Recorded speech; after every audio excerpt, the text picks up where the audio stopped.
In the top stories, deposit insurance scheme legislation on the horizon, 2 murder accused remanded, and Jason Holder says he's ready to lead the test team.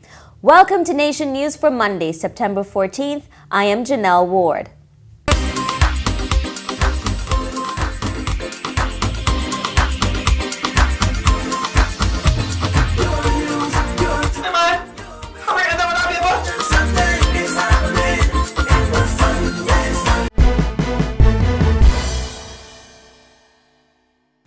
Legislation to facilitate deposit insurance scheme will be passed by early next year. That was revealed by Finance Minister Chris Sinclair as he commended the Finance Services Commission on making the move that will allow credit unions to expand their product offerings.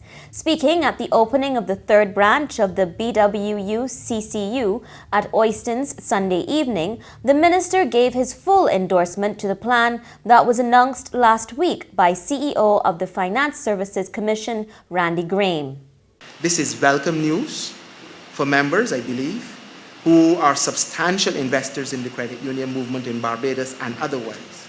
And I want today to publicly associate myself with those assertions of the director and to give our full assurance from the Ministry of Finance that it is the intention of the government to ensure that all of the necessary legislative and administrative requirements to make this proposition a full reality be in place by the end of first quarter 2016.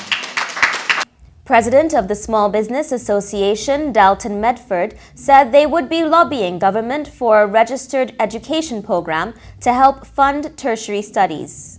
We believe that this credit union and the cooperative movement will be lobbying for a registered education plan for our members. As we know, our members are the most affected by having to pay the 20% tuition fees at UWI.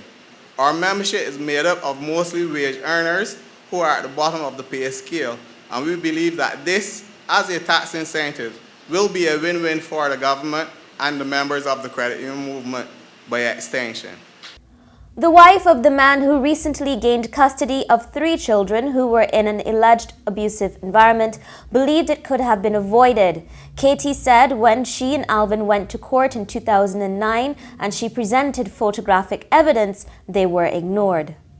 It's a shame that they had to go through the things that they went through, knowing that we've been fighting for so long. And we complained. The first time I went to court, physically inside District League Court, was in 2009 when I took pictures of the children and certain abuse, and we were talking, and my husband was told that he talked too much and that there wasn't there to deal with it. I believe that if the matter was dealt with back then, they wouldn't have went through half of what they went through. She said the Child Care Board also needed to respond when complaints were made. You shouldn't have to wait for bad things to happen, for it to get this bad, then for people to start acting. If they nip things in the bud early, then it will save a lot of pain and a lot of heartache. 2 men charged in 2 separate murders were both remanded when they appeared in court Monday. 35-year-old Trevor Linus Baptiste, who was charged with murdering Melanies Baptiste, was remanded until October 12th. That incident took place on September 3rd at Jordan's St. George.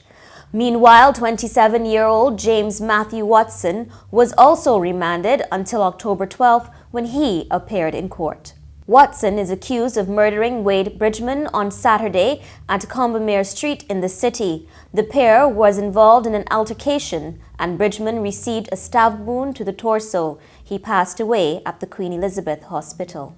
Government spends $100 million annually on electricity for its buildings, and plans are on track to reduce this. Senator Arnie Walters said retrofitting of government buildings was well underway.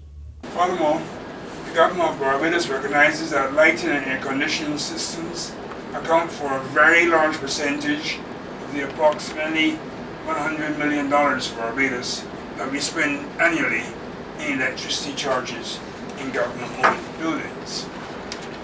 And playing our part to minimize greenhouse gas emissions to the atmosphere and to attain a 22% reduction in the use of electricity by 2020, the government of Barbados has designed a public sector energy efficiency retrofitting program. Government received a donation of LED lighting and air conditioners from China on Monday. A new Barbados Labour Party candidate will face the electorate in the next general elections for the Christchurch South constituency. On Sunday night, former Minister of Health Dr. Jerome Walcott announced that he would not be contesting the seat. I reflected on it. I mean, as I said in my speech that I had the last election, we were confident that we would win the seat, and then in the evening things just didn't go in our favour.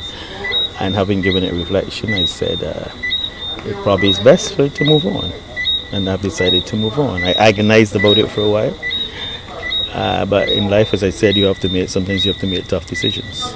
I will continue to work assiduously on behalf of the Barbados Labour Party, and I will do my utmost to ensure that the Barbados Labour Party is returned to power, or to government whenever the next election is called.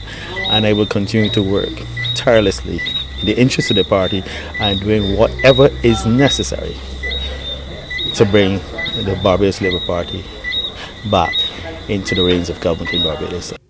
Dr. Walcott lost the last 2 elections to current Minister of Health John Boyce. In sport, new West Indies Test captain Jason Holder said he's looking forward to the latest challenge. Holder, who already captains the one-day side, said he would not have taken the job if he felt he could not do it, but he was also focusing on building relationships in the dressing room. I can say this is something that I'm looking forward to. Obviously I've done it a little bit in the one day arena. So it's about translating that into the test arena now. I've obviously led teams before. I've led Barbados in youth cricket. I've led West Indies A team and stuff like that. So I'm not in a sense new to it. It's something that I've handled in the past before, and I don't expect to falter in this arena in a sense. I'm really looking forward to it. I'm always up for the challenge, and I just try to take it on as best as I possibly can. Finally, a woman who was trapped in a car for 2 days is expected to make a full recovery after she was found by a couple. They had stopped to take photos of the scenery in American Fork Canyon in Utah when they heard a woman calling out saying she needed help. The man climbed down the side of the mountain to investigate while the woman drove down to get better cell phone reception. He found the woman trapped in a car, unable to move her hands and legs. The entire car was smashed except for the driver's seat. She suffered 2 broken legs and also had injuries to her neck and arms. That's where we end the Nation News for Monday. For more, log on to nationnews.com as well as YouTube, Facebook, and Twitter. Remember to pick up your Daily Nation on Tuesday or subscribe to our e-paper. Thank you so much for joining us.